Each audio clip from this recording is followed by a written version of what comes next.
Di informasi lainnya, pemirsa, festival layang-layang yang diadakan di Desa Pinang Banjar, Kecamatan Gelumbang, yang merupakan agenda tahunan menjadi tempat para pengkarya layang-layang untuk beradu keunikan dan keindahan pembuatan layang-layang.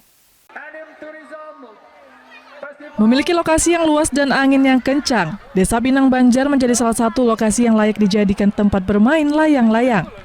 Memanfaatkan kondisi ini dilaksanakan festival layang-layang oleh pihak desa yang didukung oleh pemerintah daerah.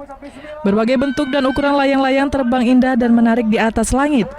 Hamparan rumput yang luas serta pepohonan menambah suasana di lapangan seluas kurang lebih 1 hektar ini menjadi semakin menarik. Kesempatan ini dimanfaatkan oleh para penggiat atau penghobi layang-layang. Mereka berlomba-lomba membuat layang-layang dengan bentuk dan keunikan masing-masing. Mulai layang-layang berbahan kertas maupun layang-layang berbahan kain. Mulai dari anak-anak hingga dewasa tumpah ruah bermain layang-layang.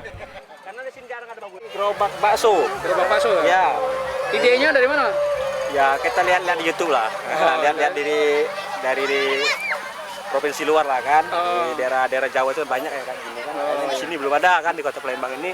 Jadi ya coba kita buat kan. Oh ya alhamdulillah kayaknya banyak yang menang ini. Yang suka kayaknya kan.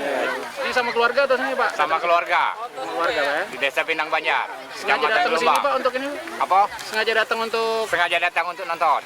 Iya, memberiakan lomba layang-layang di Pinang Banjar. Kalau informasi Dewa Pak dari mana Pak tahu ada lomba? Kalau kita dari masyarakat Pinang Banjar.